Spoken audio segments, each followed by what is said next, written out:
अभिनेते राहुल सोलापूरकर यांनी छत्रपती शिवाजी महाराज यांच्या आग्र्याच्या सुटकेवर एक वादग्रस्त विधान केलेलं आहे। हे नेमकं विधान काय आहे आणि यातली सत्यता काय आहे हे आपण जाणून घेणार आहोत। आपल्यासोबत आहेत इतिहासाचे अभ्यासक, इतिहास संशोधक इंद्रजित सावंत।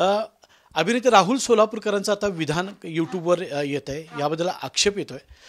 काय विधान होतं आणि का आक्षेप त्याच्यावर घेतला जातो?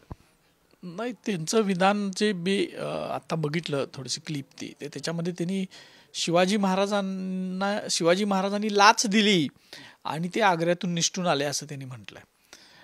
खरं तर इतिहासाची जी संदर्भ साधनं आहेत, जी शिवाजी महाराजांच्या आग्र्याला जाण्याबद्दल आणि तिथं आग्र्याच्या वास्तव्याबद्दल, तिथल्या त्यांच्या कैदेबद्दल, औरंगजेबानं त्यांना कैदेत ठेवलं त्याच्याबद्दल आणि तिथून त्यांची जी काय सुटका झाली, म्हणजे सुटका करून घेतली त्यांनी, त्याच्याबद्दल जी माहिती सांगणारी कागदपत्र जी आहेत ती अस्सल संदर्भ साधनं म्हणून गणली जातात इतिहासाच्या ह्याच्यामध्ये। त्याच्यामध्ये कोणती आहेत तर मोगल दरबारची बातमीपत्र आहेत, त्याच्यामध्ये राजस्थानी रेकॉर्ड्स आहेत आणि ही सगळी रेकॉर्ड्स ही प्रकाशित आहेत आणि खूप वर्षापूर्वी प्रकाशित केलेत। राजस्थानी जी रेकॉर्ड्स आहेत तर ती इंडियन हिस्ट्री काँग्रेसनं प्रकाशित केलेत 1963ला। जदुनास सरकार जे इतिहास संशोधक होते त्यांनी ती कागदपत्र एडिट केलीत आणि प्रकाशित केलीत। या कागदपत्रांमध्ये शिवाजी महाराज आग्र्यात असतानाचे सगळे घटनाक्रम अगदी बारकाईनं नोंद करून ठेवलेले आहेत। म्हणजे त्याच्यामध्ये शिवाजी महाराजांनी एखादं जे महत्त्वाचं वाक्य आहे ते सुद्धा त्याच्यात नोंद केलेलं आहे। म्हणजे औरंगजेबाच्या दरबारात गेल्यानंतर शिवाजी महाराजांची आणि भेट ही दिवाणी आममध्ये झाली, दिवाणी खासमध्ये झाली का घुसलखान्यात झाली हे नोंद आहे।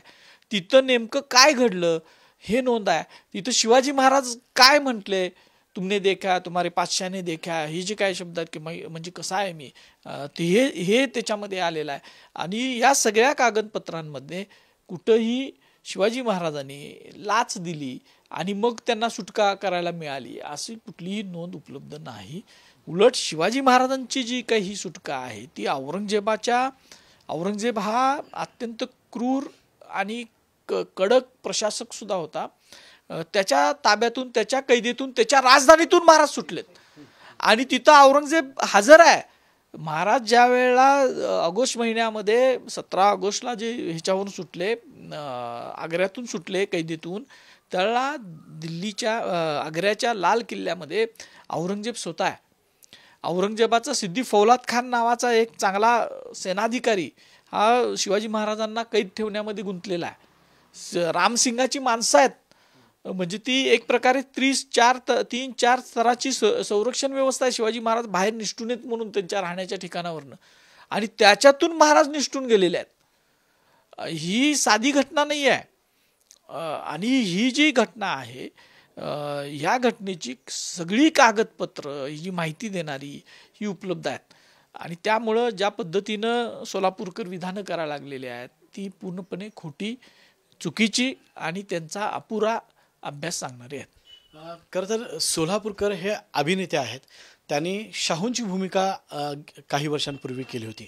अनेक व्याख्यानांमध्ये ते म्हणतात की मी शाहू जगलेलो आहे। शाहूंची अनेक उदाहरणं देऊन ती व्याख्यानं देतात। शाहूंचा विचार घेऊन जाणारा व्यक्ती अशा पद्धतीनं महाराजांबद्दल वक्तव्य करतो, कितपत योग्य वाटतं? ते फक्त शाहू महाराजांची भूमिका करणारे अभिनेते आहेत।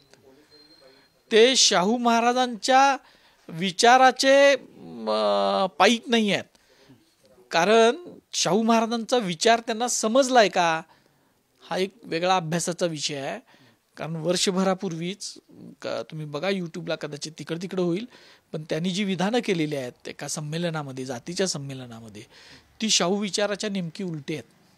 शाहू महाराज हे चातुर्वर्ण व्यवस्थेच्या विरोधात होते, शाहू महाराज हे मनुस्मृतीच्या विरोधात होते आणि त्याचं समर्थन करणारी विधान आहेत। मग तुम्ही शाहू महाराजांचं नाव घेऊन स्वतःचा फक्त फायदा व्हावा, स्वतःला ग्लॅमर मिळावं, स्वतःची आयडेंटिटी तयार व्हावी म्हणून तुम्ही शाहू महाराजांचं नाव घेताय। तुम्ही फक्त अभिनय करू शकता शाहू महाराजांचा। शाहू महाराजांचे विचार तुम्हाला आत्मसात झालेले नाहीत। तसं असतं तर शिवाजी महाराजांच्या एका महान पराक्रमी गोष्टीबद्दल एक प्रश्नचिन्ह निर्माण होईल अशा पद्धतीचं गमतीत विधान त्यांनी केलं नसतं। आणि ज्या पद्धतीनं ते बोलतात त्याच्यामध्ये कुठंही त्यांचा इतिहासाचा अभ्यास दिसून येत नाही। ते फक्त कथा, दंतकथा आणि भाकडकथा सांगा लागलेत. इतिहास मांडणं, इतिहासाचा अभ्यास करणं हे त्यांना जमेल असं वाटत नाही. कारण ज्या पद्धतीनं त्यांची मांडणी आहे ती इतिहासाला विकृत करणारी मांडणी आहे. आत्ताची जी मांडणी आहे ती इतिहासाला विकृत करणारी मांडणी आहे. लाच देणं आणि घेणं दोन्ही गुन्हे आहेत. लाच घेणार आणि बादशाह कशाला लाच घेतोय? तो त्यावेळेच्या भारताचा, हिंदुस्थानचा सम्राट आहे औरंगजेब. तो लाच घेतो आणि मग महाराज त्याला लाच देतात आणि मग तो सांगतो, किंवा त्याच्या वजिराला लाच देतात किंवा आणि कुणाला देतात आणि मग हा ठीक आहे तुम्ही जावा असं सांग. असं हे बालिश आहे ना. हे असा विचार सुद्धा होऊ शकत नाही. इतिहासात आहे का नाही हा भाग वेगळाच, मग तुम्ही असा विचार कसा होऊ शकतो? म्हणजे कुतर्क आहे ते सगळे. आणि तर्क कधी मांडायचे असतात इतिहासामध्ये, की ज्या वेळेला तुमच्याकडं संदर्भ साधनं नाहीत त्यावेळेला तुम्ही तर्क मांडायचे असतात. आता शिवाजी महाराज आग्र्यावरून निघाले आणि कुठल्या मार्गे राजगडावर पोहोचले ह्याच्याबद्दल तुम्ही तर्क वितर्क करू शकता, कारण त्याच्याविषयी माहिती सांगणारी साधनं नाहीत.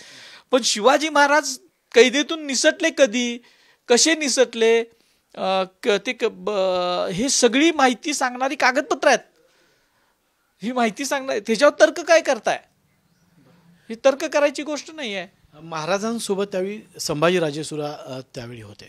खरं तर ह्या सगळी आपण जी विधानं पाहिलीत तर अनेक वाचाळवीर आहेत. महापुरुषांसंदर्भात अनेक विधानं समोर येतात. त्यातलंच एक विधान आहे असं आपल्याला म्हणायचं आहे का? अगदी 100% असंच बोललेले आहेत ते. शिवाजी महाराजांच्या बरोबर त्यावेळेला शंभूराजे होते. शंभूराजे आणि शिवाजी महाराज परत स्वराज्यात आले. शंभूराजांना त्यांनी त्यावेळेला मथुरेमध्ये ठेवलेलं होतं. काशीपंत आणि विसाजीपंत जे होते, नंतर विश्वासराव किताब दिला. त्यांच्या मातोश्री सुद्धा होत्या, त्या रायगडला आलेल्या होत्या, राजगडला आलेल्या होत्या. त्यांना मोहीम करून दिली, बक्षीस दिले. हे सगळी कागद आहेत, पत्र आहेत. त्यानंतर जयकृष्ण आणि रामकृष्ण चौबे मथुरावासींना महाराजांनी दिलेलं पत्र आमच्या आर्काइव्हमध्ये आहे. कारण त्यांनी शंभूराजांच्या सांभाळ करण्यामध्ये सुद्धा मदत केलेली होती त्यावेळेला.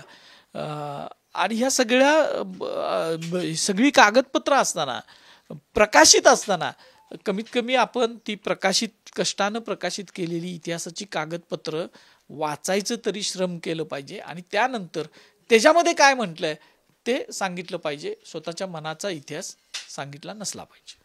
खरं तर हे राज्य सरकार आहे ते शिवशाहू यांना मानणारं सरकार आहे असं मुख्यमंत्री, उपमुख्यमंत्री म्हणत असतात.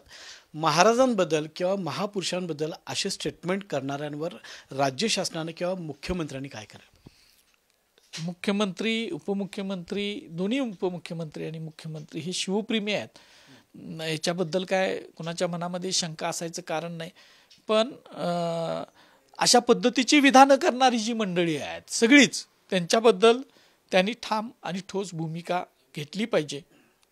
ही तमाम महाराष्ट्रातल्या सगळ्या शिवप्रेमींची, महाराष्ट्राची मागणी आहे आणि ते घेतील अशी अपेक्षा आहे. अभिनेते राहुल सोलापूरकरांनी जे विधान केलेलं आहे ते खरं तर विकृत स्वरूपातलं हे विधान आहे आणि महापुरुषांवर, विशेषतः छत्रपती शिवाजी महाराजांवर अशा पद्धतीची विधान येणं हे फार दुःखदायक, खेददायक आहे. त्यामुळे राज्य शासनानं, मुख्यमंत्री, दोन्ही उपमुख्यमंत्र्यांनी त्यांच्यावर कारवाई करावी अशी मागणी देखील या निमित्तानं पुढे येते. कॅमेरामॅन सचिन सावंतसोबत मी रणजित माजगावकर, साम टीव्ही, कोल्हापूर. देश विदेशातील प्रत्येक घडामोडींचे लाईव्ह अपडेट मिळवण्यासाठी आता साम टीव्हीच्या सर्व सोशल मीडिया प्लॅटफॉर्मला लाईक, फॉलो आणि सबस्क्राईब करा. तसंच सर्व नोटिफिकेशनसाठी बेल आयकॉन प्रेस करायला विसरू नका.